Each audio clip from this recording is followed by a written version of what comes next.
ਸਾਰਿਆਂ ਨੂੰ ਸਤਿ ਸ਼੍ਰੀ ਅਕਾਲ ਜੀ। ਅੱਜ ਮੈਂ ਤੁਹਾਨੂੰ ਬਣਾਉਣਾ ਦੱਸੂਗੀ ਇਹ ਵਾਲਾ ਡਿਜ਼ਾਈਨ। ਇਸ ਡਿਜ਼ਾਈਨ ਨੂੰ ਬਣਾਉਣ ਦੇ ਲਈ ਸਿਲਾਈ ਉੱਪਰ 13 ਕੁੰਡਿਆਂ ਦੇ ਹਿਸਾਬ ਨਾਲ ਕੁੰਡੇ ਚਾਹੀਦੇ ਨੇ ਤੇ 2 ਕੁੰਡੇ ਵੱਧ। ਚਲੋ ਜੀ ਸਟਾਰਟ ਕਰਦੇ ਹਾਂ ਆਪਾਂ ਡਿਜ਼ਾਈਨ ਬਣਾਉਣਾ। ਪਹਿਲੀ ਸਿਲਾਈ ਸਿੱਧੀ ਸਾਈਡ, ਪਹਿਲਾ ਕੁੰਡਾ ਬੁਣੋ ਚਾਹੇ ਬਿਨਾ ਬੁਣੇ ਉਤਾਰੋ, ਇਹ ਤੁਹਾਡੀ ਆਪਣੀ ਮਰਜ਼ੀ ਹੈ, ਪਰ ਮੈਂ ਇਸਨੂੰ ਉਲਟਾ ਬੁਣੂਗੀ।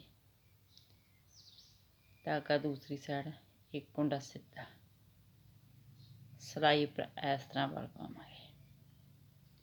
4 ਕੁੰਡੇ ਉਲਟੇ ਬੁਣਾਂਗੇ।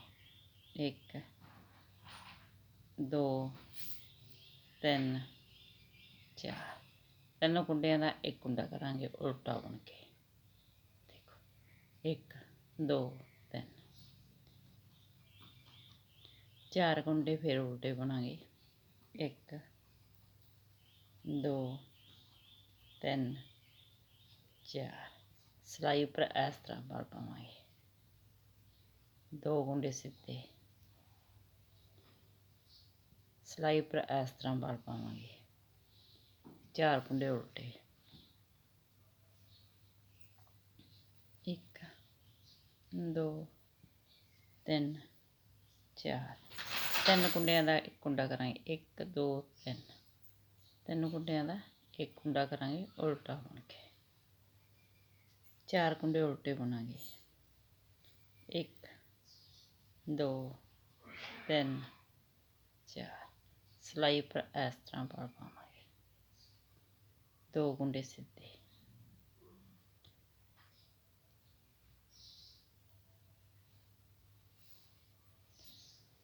ਦੂਸਰੀ ਸਿਲਾਈ ਉਲਟੀ ਸਾਈਡ। ਸਾਰੀ ਸਿਲਾਈ ਉਲਟੀ ਬੁਣ ਕੇ ਕੰਪਲੀਟ ਕਰਾਂਗੇ।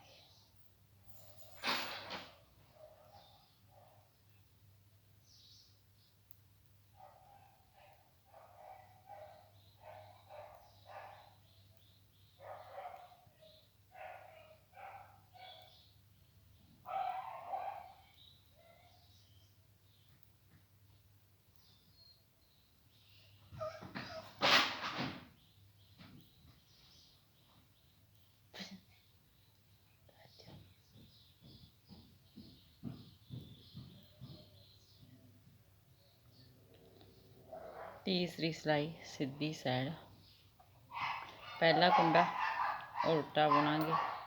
ਧਾਗਾ ਦੂਸਰੀ ਸਾਈਡ, ਇੱਕ ਕੁੰਡਾ ਸਿੱਧਾ, ਸਿਲਾਈ ਉੱਪਰ ਇਸ ਤਰ੍ਹਾਂ ਵਲ ਪਾਵਾਂਗੇ। 4 ਕੁੰਡੇ ਸਿੱਧੇ ਬੁਣਾਂਗੇ। 1 2 3 4। ਧਾਗਾ ਆਪਣੀ ਸਾਈਡ 1 2 3। 3 ਕੁੰਡਿਆਂ ਦਾ ਇੱਕ ਕੁੰਡਾ ਕਰਾਂਗੇ ਉਲਟਾ ਬੁਣ ਕੇ। ਧਾਗਾ ਦੂਸਰੀ ਸਾਈਡ, 4 ਕੁੰਡੇ ਸਿੱਧੇ। 1 2 3 4। ਸਿਲਾਈ ਉੱਪਰ ਇਸ ਤਰ੍ਹਾਂ ਵਲ ਪਾਵਾਂਗੇ। 2 ਕੁੰਡੇ ਸਿੱਧੇ, ਸਿਲਾਈ ਉੱਪਰ ਇਸ ਤਰ੍ਹਾਂ ਵਲ ਪਾਵਾਂਗੇ। 4 ਕੁੰਡੇ ਸਿੱਧੇ। 1 2 3 4। ਧਾਗਾ ਆਪਣੀ ਸਾਈਡ, 3 ਕੁੰਡਿਆਂ ਦਾ ਇੱਕ ਕੁੰਡਾ ਕਰਾਂਗੇ ਉਲਟਾ ਬੁਣ ਕੇ।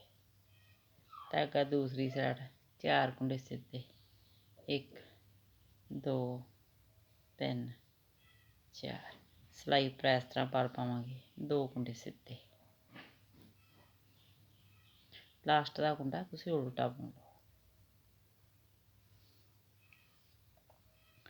ਚੌਥੀ ਸਿਲਾਈ ਉਲਟੀ ਸਾਈਡ, ਸਾਰੀ ਸਿਲਾਈ ਉਲਟੀ ਬੁਣ ਕੇ ਕੰਪਲੀਟ ਕਰਾਂਗੇ।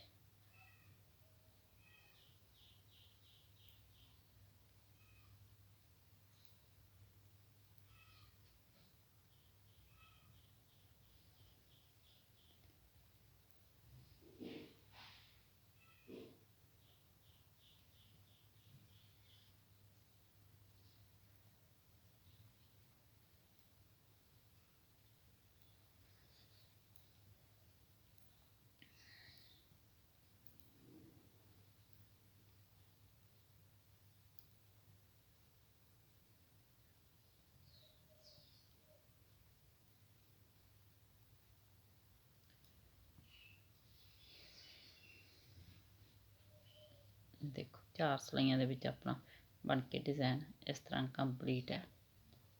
ਇਸ ਦੀ ਸਿੱਧੀ ਸਾਈਡ ਹੈ ਤੇ ਇਹ ਵਾਲੀ ਇਸਦੀ ਉਲਟੀ ਸਾਈਡ। ਇਹਨਾਂ 4 ਸਿਲਾਈਆਂ ਨੂੰ ਬਾਰ-ਬਾਰ ਰਿਪੀਟ ਕਰਦੇ ਜਾਓ ਤੇ ਇੱਕ ਸ਼ਾਨਦਾਰ ਡਿਜ਼ਾਈਨ ਤਿਆਰ ਕਰਦੇ ਜਾਓ। ਵੀਡੀਓ ਨੂੰ ਲਾਈਕ, ਸ਼ੇਅਰ ਔਰ ਚੈਨਲ ਨੂੰ ਸਬਸਕ੍ਰਾਈਬ ਜ਼ਰੂਰ ਕਰਿਓ ਜੀ। Thank you.